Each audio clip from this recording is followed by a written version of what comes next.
enhancing maritime safety, search and rescue capabilities, security and marine environment protection. The Sagarmala project for promoting port-led development was announced by the government in 2016. As part of the program, more than 574 projects at a cost of 82 billion US dollars or 6 lakh crores have been identified for implementation during 2015 to 2035. और आइए अब आपको लिए चलते हैं स्वास्थ्य मंत्रालय की प्रेस कॉन्फ्रेंस में। जानकारी इस प्रस्तुतिकरण में दे रहे हैं। In this presentation, we would be giving you a bird's eye view of what is happening in COVID-19 and its spread across the country. So we have 1.11 crore historical cases, out of which only 1.51% are active cases. यानी केवल 1,68,000 ही active मामले देश में Covid के रह गए हैं। ये वो मामले हैं जो या तो अस्पतालों में भर्ती हैं या अपने घरों में होम आइसोलेशन में हैं under medical care. Case positivity overall अगर देखें तो 5.11 है। आप लोगों को स्मरण होगा, हम आपको बताते रहे हैं, WHO ने कहा है कि यदि आप 140 टेस्ट प्रति मिलियन आबादी के प्रतिदिन करते हैं और आपकी पॉजिटिविटी यदि 5% या उससे नीचे रहती है तो इसका अर्थ है कि पेंडेमिक नियंत्रण में है। तो हम उस सीमा के बहुत नज़दीक हैं, 5.11% ओवरऑल केस पॉजिटिविटी। अगर हम केवल पिछले सप्ताह की केस पॉजिटिविटी देखें तो वो 2.01% है, which is a significant decline. मृत्यु दर 1.41% है। डेथ पर मिलियन 113 हैं, जो अभी भी विश्व में सबसे कम मृत्यु वाले देशों में हम हैं। अगर टेस्ट्स देखें तो वो 21 करोड़ से ज़्यादा हो चुके हैं। 1,57,000 टेस्ट प्रति मिलियन हम करते हैं।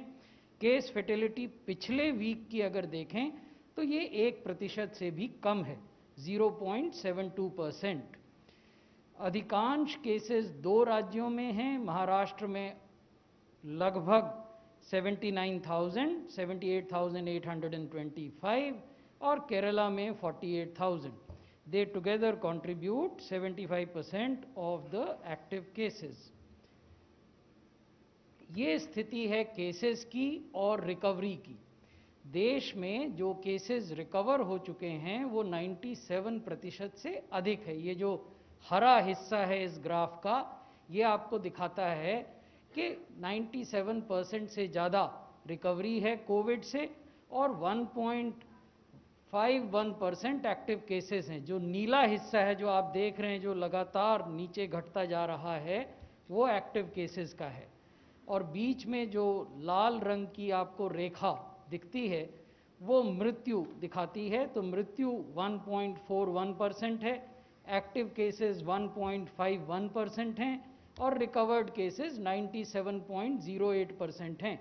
ये स्थिति तब है जब देश के कुछ राज्यों में केसेस की संख्या बढ़ रही है। तो मैं इसको आपके समक्ष परिप्रेक्ष्य में रखना चाह रहा था। Although certain states in the country are seeing a surge in the number of active cases, the fact remains that the recovered cases are still more than 97% and the active cases are still less than 2%, which is 1.51.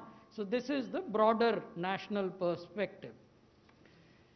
अब हम आपको ये बताना चाहते हैं कि देश में जो इन्फेक्शन का स्प्रेड है, जो कि प्रतिदिन होने वाले नए केसेस की संख्या में परिलक्षित होता है, उसमें क्या बदलाव आए हैं।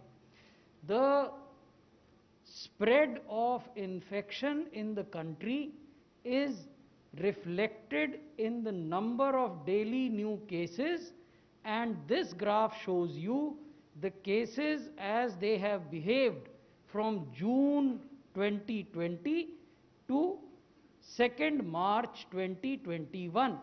जून 2020 से लेकर 2 मार्च 2021 तक की स्थिति, तो आप देखेंगे कि मिड सितंबर में प्रतिदिन हम 92,000 से ज़्यादा नए केस देश में रिपोर्ट करते थे कोविड के।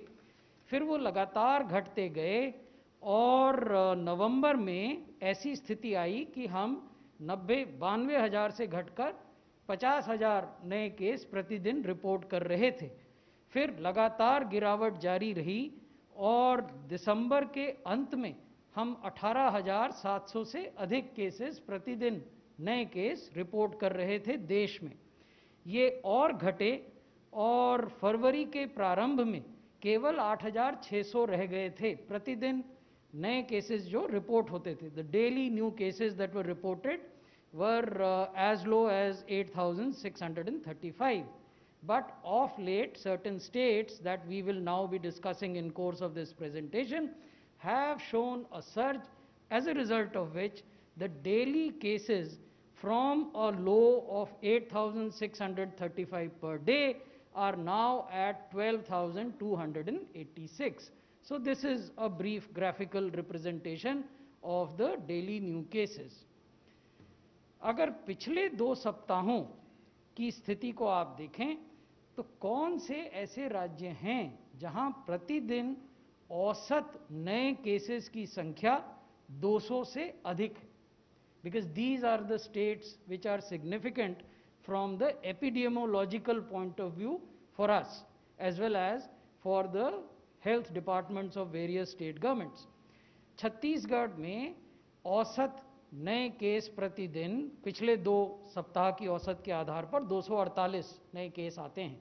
मध्य प्रदेश में 297, गुजरात में 338, कर्नाटक में 422, पंजाब में 434, तमिलनाडु में 460, केरला में 3,800 और महाराष्ट्र में 6,400।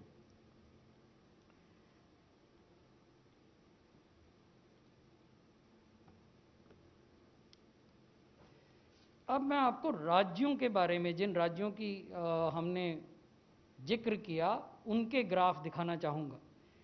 ये पहला महाराष्ट्र का है जो 1 फरवरी से लेकर 2 मार्च तक केसेस ने कैसे बर्ताव किया। The behaviour of new cases in the state of Maharashtra from 1 February to 2 March. You will see that there was a low of almost 2,500 cases in mid-February, but from then the cases have increased, have reached a high of 8,000 plus new cases every day, and in the last 24 hours 6,000 cases, new cases. So that is a cause for concern. Our team is in Maharashtra as we speak to you.